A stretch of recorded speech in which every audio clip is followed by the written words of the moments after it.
Because if we continue to if we do this again, and not that I want Bryce Young to be the best quarterback to ever come through Carolina. I never thought he would be that, but it's just the constant. It's like we're a farm team for the rest of the NFL. Yeah. Hey, this guy don't. I mean, and Sunday was a perfect example. J.K. Dobbins and Gus were running right behind Bradley Bozeman like it was nothing. Denzel Perryman, Morgan Fox were on the other side of the ball going after Bryce. Morgan Fox had a sack. Yeah. Perryman had a stuff. And the only one that wasn't out on the field was DJ Chark. And I'm not so sure he wouldn't have had an ability to get a catch over someone. I used to think organizations took on the mentality of the coach and whatnot until I met David. Yeah. Until I met David, that's why I thought it was the case. But because that's what it's supposed to be. That's what it's supposed to be. But now we've taken on the identity of our owner, and our owner is a very rash decision maker, a very impatient man. And that's what every decision has been since he's gotten here. You go, I mean, we all know we can throw it back to the very beginning of how this thing started off. And from that point forward, we were already doomed. And think about how quickly he moved off of Cam Newton. Yeah. After the Saints game, just the thought of the possibility of getting re-injured, out the door. Not even let's give him the off season to see how he goes about. There was no conversation even with it. Rivera was one thing, but with Cam, you were like, okay, he's still there's still some in the tank. It's probably the end of his time here, but you figure close to the end and the beginning. Of course. You figure you give him some time to then facilitate the next person on into it. And that's the problem, is that your owner's not supposed to have national attention and recognition. Name 3 other owners besides Jerry Jones that, off the top of your head, you know who they are and who they own. The guy in Atlanta. Families, you don't know. But what's his name? But what's his name? I guess the Mara four family, the Glazer family, and all that. You know the family. Okay, you older. families. You don't really you know. older, so Bro, I'm gonna keep. Wow, that's what you're doing. Wow, okay. So But I'm serious. But Got it. that's a problem. You're not supposed to know about this. The ones you do know about are Jerry Jones, Dan Snyder, the guys who because of the fact that they're doing bad things on the field, or on the field, the crises that they create. Yeah. So you're supposed to take on the culture of your coach. That's why Dan Campbell can revitalize lines. It's not the Ford family taking over. That's why you see. Even the Chargers and Harbaugh coming through and go, okay, we're going to make sure we go the Harbaugh way. You can see the stamp of Jim Harbaugh immediately. And, it's funny. You had the chance. You had 2 chances. Y'all know who not, and like He didn't want that job. He didn't want the job. No, they didn't try for it either. Yeah, he tried for it either. No, I know. He openly Jack, disregarded him. Harbaugh was in the city and there was no meeting. I think they met. I think it was an oil and water. And right away they knew it wasn't going to work, and that's all it was. Harbaugh has the cachet to do that.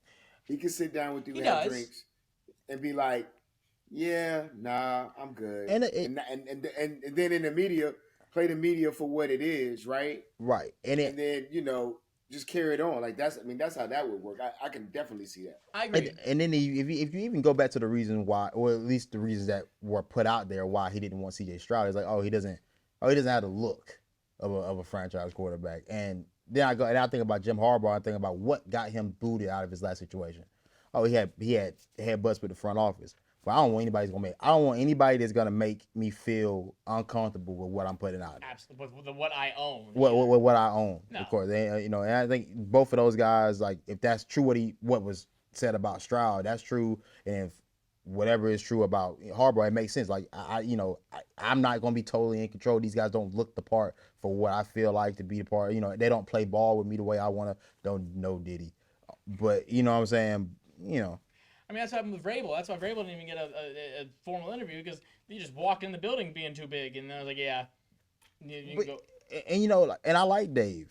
I like Dave Canales, and I do want. I'm not sure if he's gonna figure it out as a head coach. Obviously, we never know that. But the reason why I did like those guys, like a Vrabel, like a Jim Harbaugh, because those guys they're gonna instill a level of toughness that a team needs to perform at this level. Yeah. That we know off the rip. Yeah. No matter what. Your team will be competitive from day one. They will compete. Yeah. You know what I'm saying, at the very least. And they established the run game pretty well. And that's the one thing Dave has not done to this point. Still got to give him time. But like to this point, that's been a struggle of his even as a play caller in his days in Tampa for the 1 year. And that's the thing is that like that's the scheme that they perpetuated, and that's the scheme we want to see as fans. But then like, what does Andy possess that you bring him in and he's going to make it easier to facilitate the run? You know, like that's not something that necessarily the quarterback can do, other than the matter of like then once the run either doesn't pan out in that game, you can have the pass to fall back on, but then you're still calling those check down passes and those screens on a 3rd and 15. Well, I guess it boils down to how do you call the game when Andy's in? Because I got to imagine the game you call for Bryce and then the game you call for Andy's 2 different games. One's a 14-year vet, one just got here yesterday. You know, so how do you go about calling the game? What freedom does he have at the line of scrimmage to make certain checks, get in and out of certain plays? Like that, I don't know because I'm not in the building. And then why does that? Because like XL saw very little playing time on Sunday. That's wild to me. And so what about bringing Andy into the play calls that you're making makes it more like why was XL kept off the field? Even Deontay, you know, his targets were minimal when he was out there. Oh no, Dave's got some answers. Go ahead, JB. No, I was gonna say when you don't have trust in your quarterback, you have very limited plays that you can call. With Andy Dalton, you're going to be able to open up the playbook a little bit more. It goes back to what Shanti said. 14 years in the league. Yeah, he may not have played a ton, but 14 years in the league is 14 years in the league. I mean, even you could get Jacoby Brissett off the street and go out there and play. Joe Flacco was at home playing violin and pianos and came out and took the Cleveland Browns to the playoffs. So I would just say this. I say this. Andy Dalton is going to make this offense, to me, a little bit more machine-like. Not discombobulated, not fumbling over each other, getting us past 1 series. Hopefully we can get 2 series in. A consistent push maybe across the 50 would be nice. You know, a couple of run plays, a couple of play actions. I think reading of a defense, like we're going to actually see a quarterback actually facilitate an offense, whereas I think that's the biggest frustration in watching this offense with Bryce. He cannot facilitate an offense. But is that Bryce's fault, or is that the offense not being able to be facilitated regardless? We'll find out. Both. Because that's like you look at it like a clock. But a veteran quarterback is going to be able to dress that up a lot better. Make sense? Like, I just think it's going to look different. It's going to look better. I honestly do. I agree with you. I think the situation you could see develop in what might not happen, because I don't think they're the same as far as their coaching, clearly because of how, like we said, we wanted them after the fact. The situation I think you could see yourself developing in, because I don't know about y'all, but like I was a little surprised that like Andy was still on the roster coming into the season. I thought, not because we didn't need him per se, but because I thought he was a tradable commodity, and because I thought, you know, okay, they're gonna like Bryce was injured, ran with him the rest of the year, and whether it looked bad, good, whatever. Right. So at that point, and with Canales coming in, your quarterback whisperer, I thought, all right, well then that means they're trying to bring the best out of Bryce. You still need a good backup, obviously, but Andy's good enough to also go be a backup in a team like he said, like when he was in Dallas, like when he was in Chicago, a team that is good enough to just be able to move on even if their star isn't playing. You know, we did it in all those different arenas. And so for me, I think that what is then possible, and this is obviously down the line, but like you could see the same kind of situation you saw in Tennessee back in, 2017, 18, whenever it was. Mariota's not hitting the mark.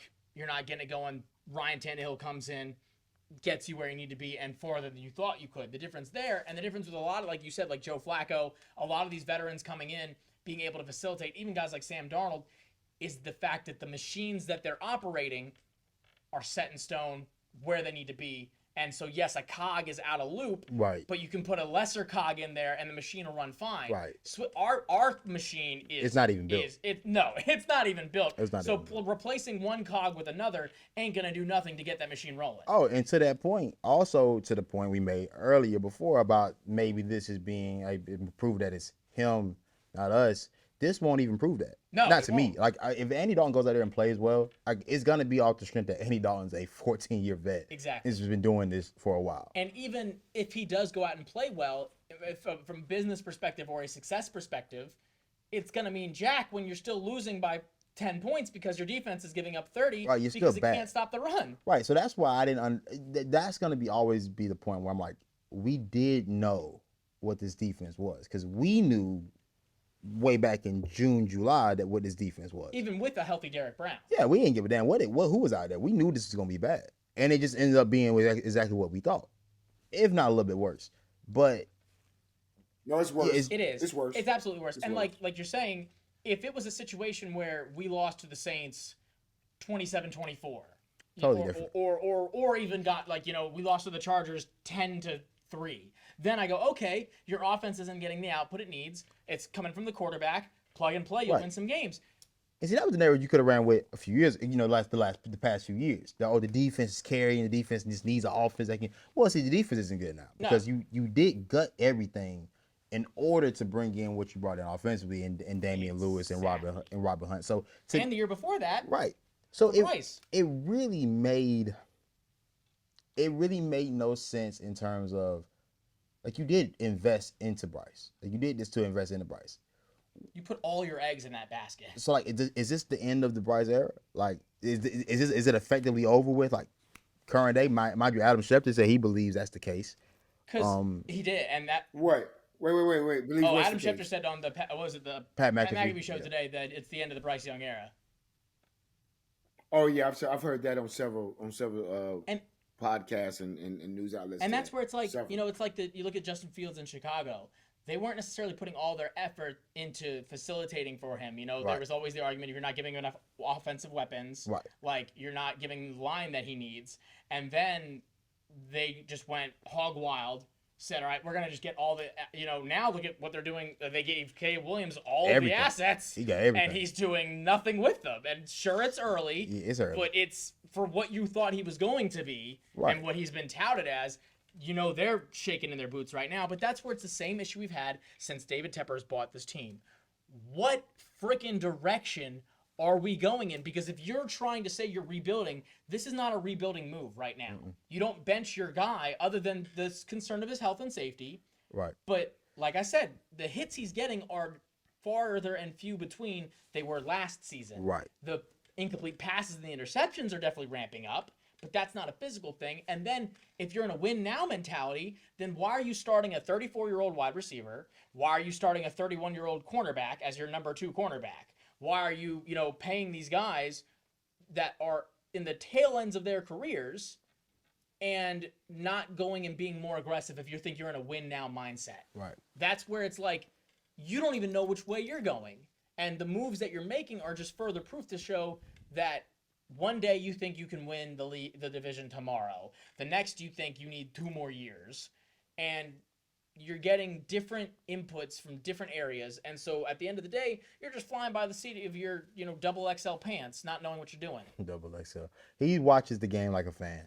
He watches the game like a normal fan does. And Because that's what he is. that's what he is.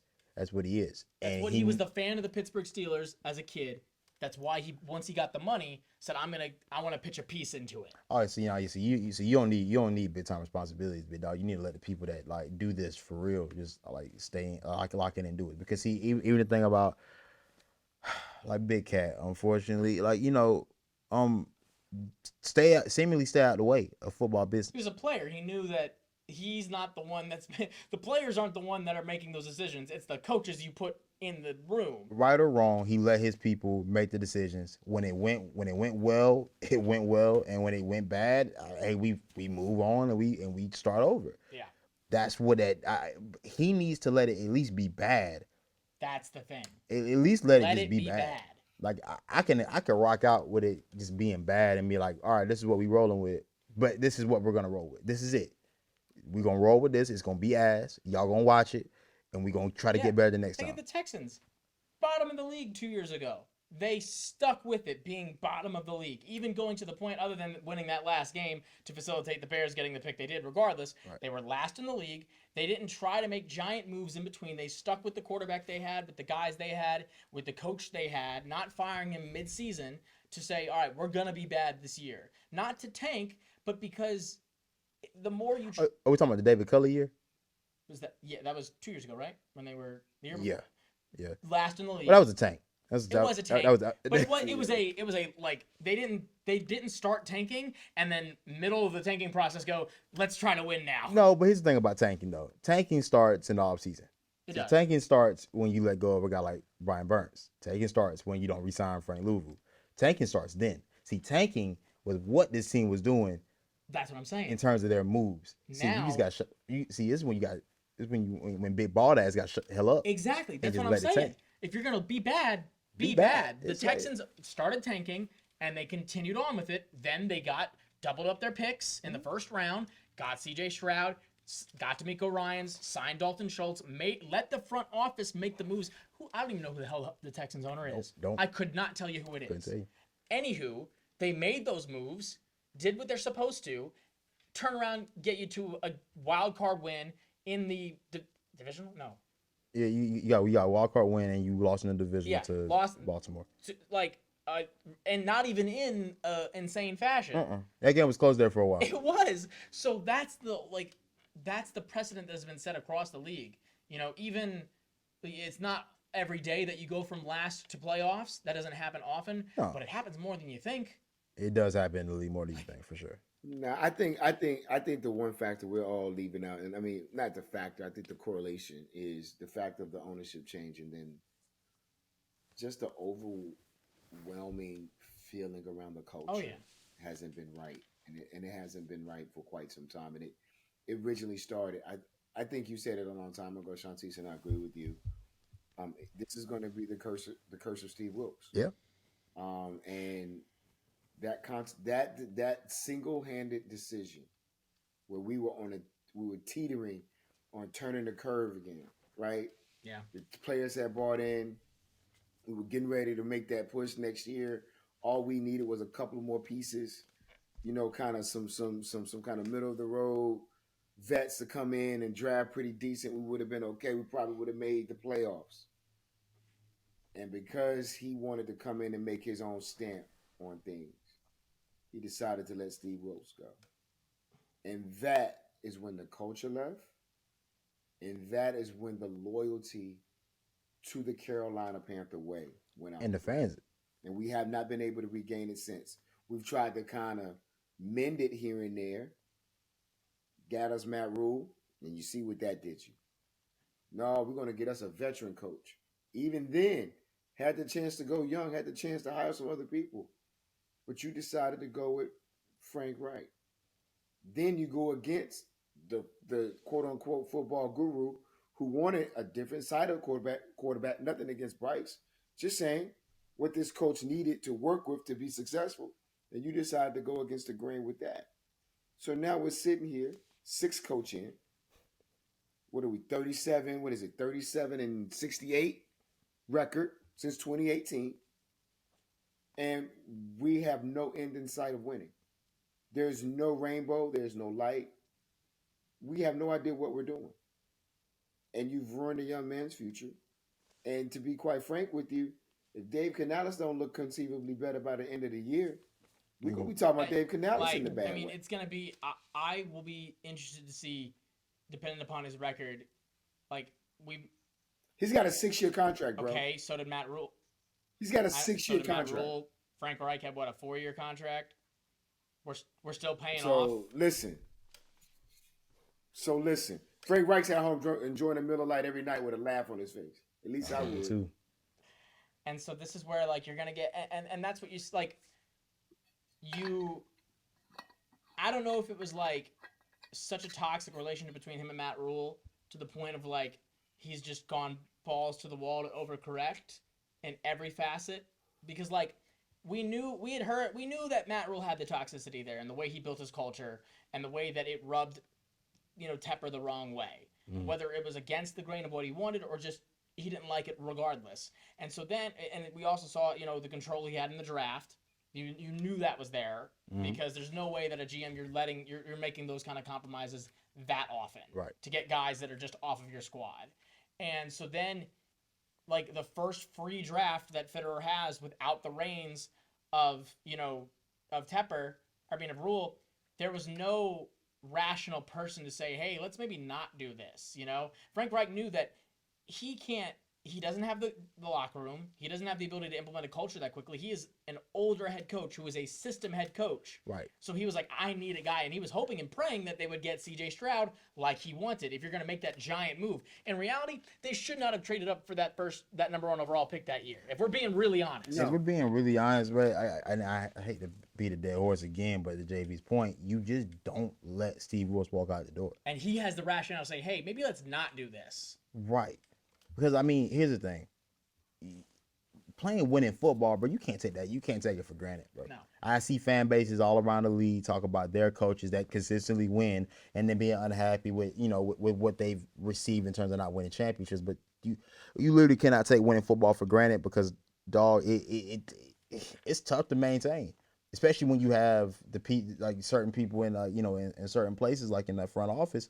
It's tough to maintain for sure, and you can't understate how well Steve had guys like Sam Darnold playing. And you can't also understate the importance of, and you're seeing it, and it's gonna be very interesting to see, and we'll talk about this in a second, how it comes across, in in Vegas, but you're also seeing it, you can't understate the value of bringing in a guy who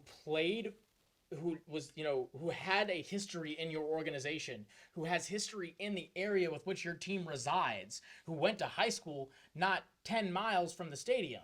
Like, you look at the Patriots whooping up on the Bengals and going toe for the Seahawks because they brought a guy in, knew their system, played in the system before, knew the culture. You look at the Texans and DeMeco Ryans, a clear-cut present evidence of how that works. Then the list continues on, even to the point of Ron Rivera, Mike Vrabel, Dan Campbell, guys that understand, like Dave Canales played a little bit of college ball, was coaching. Well, Kyle Shanahan. Canales was coaching high school ball.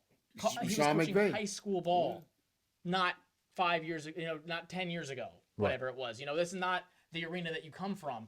And so to send a guy packing who went to high school 10 miles away, went to college an hour away, was a coach in your organization. Right. All because of a game in which C.J. Henderson and Xavier Woods blew a couple coverages. When you got too giddy that you thought that they were going to make the playoffs. Right. And a team that was dead in the water. Mind you, go back and look at that roster that Steve Wilkes won with, because none of those guys are here right now. But fam, Steve Wilkes won with a receiving core of DJ Moore. Obviously, this is a bona fide star. Terrace Marshall, Laviska Shenault, and Shaw Smith. None of whom went and won games. Went on the road to Seattle, won running backs of Donta Foreman and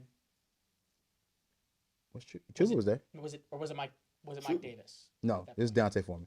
It's Deontay Foreman, Chuba Hubbard. Okay. One of whom not here anymore. Right. And then you look at tight ends who are still here but aren't doing nothing. A line that is night and day different. Right. At half the defense, like you said. I mean, and so then it's going to be very interesting to see, especially this is where I'm going to have it on Canales, and you kind of have to put out a good tape this week. With Dennis Allen, it's been shown, all right, the tree that he came from, there's a reason why that tree has been working, and, the talent is there, and you saw it against the Cowboys. I mean, he outcoached the crap out of them. Jim Harbaugh is Jim Harbaugh. He didn't need to counter. He's just going to coach like he is, run it down your throat, and then take where he needs to, gets the points. Now you're going up against a rookie head coach who people weren't looking at. And so if you get outcoached in this respect, that's where there's going to be starting to get some serious questions coming up about your prowess as a head coach. Because to this point, you had the kind of the crutch of going, all right, well, these are, system bona fide guys, come from real systems, come from real backgrounds. Pierce is and it's funnily enough, Pierce is you're almost playing the ghosts of Steve Wilkes and who you're coaching against. That took over midseason, got that team to compete, team bumping, and got the gig. Their coaches, their owner just decided to say, hey, let's keep this rolling with it, and bring in a new GM to match, right? Like we should have done in that respect. And so Tepper's going to he's going to see the error of his ways come back to haunt him. He's not. He's going to see it. He's not going to realize it. He's going to see it. But honestly, what Tepper needs is a freaking Christmas Carol. Like, Tepper needs to be driven by the ghosts of Sam Darnold, the ghost of Steve Wilkes, and the ghost of Dave Canales from Christmas Future, and say, this is what's going to happen to you if you keep doing this. We're all going to be dead. Tiny Tim is going to have cancer.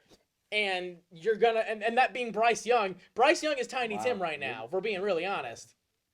He's got a crutch, he's limping around, he needs a transplant. He's not getting it the way that Dave Tepper is running this organization. I mean I mean, I think it's really we're in a tight situation, and it's not a pretty way out. I mean, there's no magic wand. I think we said it in the chat, and I agree. This is a decade before we see anything, man. We're in an issue. Yeah. We're at a decade. Um, what are you gonna do with Bryce? What are you gonna draft? How are you gonna set yourself back with the draft that you have to make to even be able to either protect Bryce, or you're gonna be able to rebuild with getting rid of Bryce, and then rebuilding sets you back another 2 to 3 years. So it's a problem. My only thing I want to ask though before we get out of here is, do you think there's any way at some point that the league may step in like they did with Dan Snyder and say, you know what, you guys, you're damaging the brand. You know, we don't get any sort of revenue like you think you're getting from people coming to the state of North Carolina. The fandom isn't there. The brand isn't good here. We need to do something about that. We need you either to sell the team or whatever. Did you see McAfee propose that exact same prompt? He was saying back when the news was coming out about the $1.83 tickets to the Falcons, he was like, "This is embarrassing for the league. Like, the NFL is on an upward swing right now. Ratings are going up, ticket revenues are going up, merchandise revenues going up. Right. You are the only, you are so far away from everybody else that it's bringing the brand down. I don't think they'll do so unless he were to do something criminal.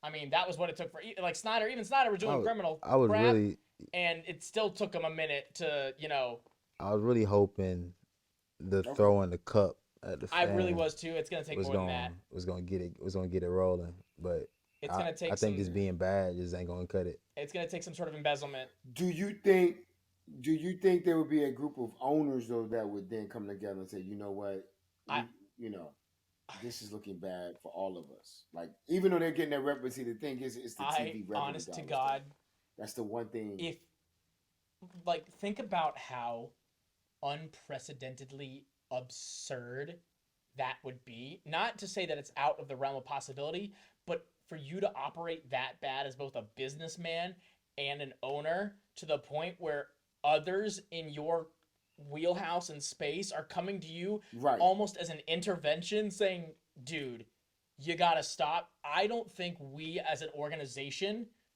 and as a fan base could live that down until we want to think there's already so much ammo against this fan base and against this team already.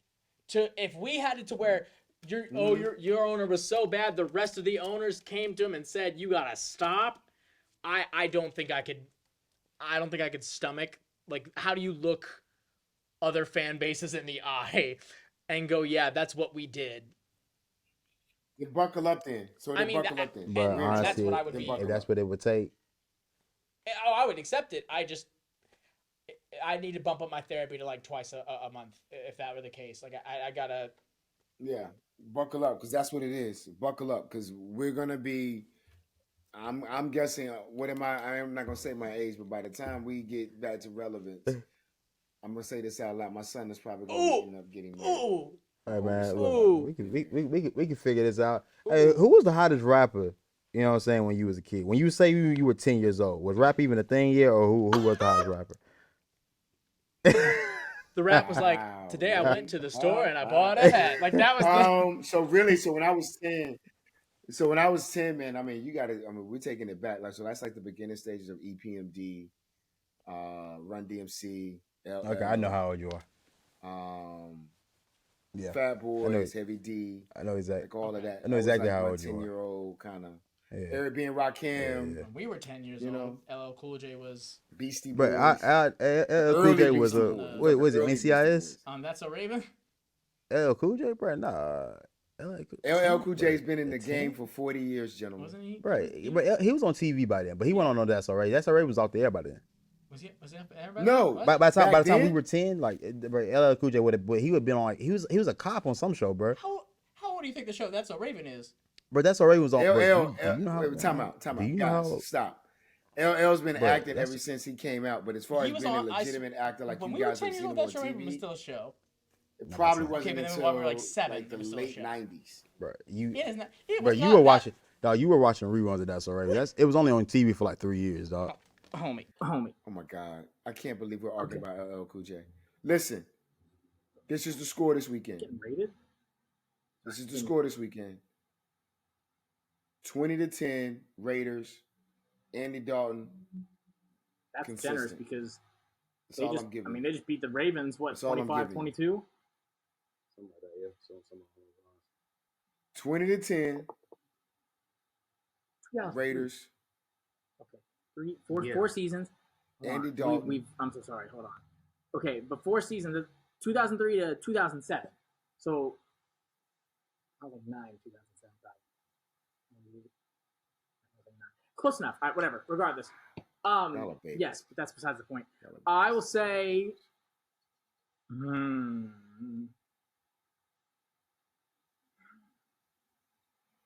shit, bro. 24. You were the one just saying that Andy's going to go out there and actually pitch a good game. I didn't say it was going. I said we were still gonna lose, but you made. You said, okay, you made it sound like he was just going to score. You can throw for 200. You can throw for 200, 300 yards and still only score 3 points. 20-10. I mean, you go. So what do you That's think? what he said. He said 24 to 3. I'm gonna keep it so hot with y'all, bro. I don't think shit. I can't give any mental capacity to trying to predict. I'm gonna be so for real. Like I'm really trying to think. Okay. I ain't got it. 24 to 10. I'll give you that. I'll give you that. I guess 24-10. All right. I'll go whatever y'all go with. So Andy does. Hold up. So give me Andy Dalton's. 21, keep me off. 37. Let's do that. 220 yards. Okay, so we saying 10 points. All right, so 8 touchdowns, 2 picks. It could be a running touchdown. The touchdown will be scored, 2 picks. You know what's crazy though? So we talked about it on the chat, and we'll mention it real quick. Bryce in the last 14 quarters has been 31 for 56, 389 yards, no touchdowns, 3 interceptions. In that single game last year against Seattle, Andy Dalton was, which is also ridiculous, he was 34 for 58. He threw 58 passes that game, 361 yards, 2 touchdowns, and 0 interceptions. I'll give it. Exactly. He'll be 20 for 28.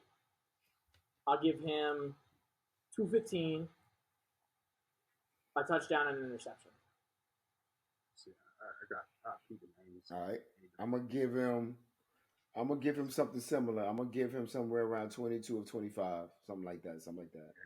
So you got to also operate about our 250. players, our receivers actually catching the ball. Yeah. So 250. I'm gonna say 250, and I'm gonna say even more so with Chuba Hubbard out of the backfield. Chuba gonna have 60 yards of pass yards. I That's what I'm believe saying. that. Anyway, 250. I'm gonna say 250. I'm gonna say 1 interception as well, and 1 touchdown because he's gonna have the touchdown and the field goal because I said 10 points. So we'll do that. But I think he's gonna look ways. When he gets out there, you're gonna hear the commentator say this. Well, now we know what Dave Canales can really do as a coach. Guaranteed. Guaranteed when they see the offense. And if not, then hey, I was wrong about Bryce, and I was wrong about Dave, and I was wrong about Tepper, and I was wrong about the Panthers. So hey, I'm just wrong. Oh, I think we've been right. We actually have. I think we've been right. I think So hey. That's not hitting it. All right, Jack, sign us out with our No. famous keep what? No, Keep what? I can't. Then keep waiting and keep pounding. I can't. Bro, I was gonna put it on TV, but then I saw what it was.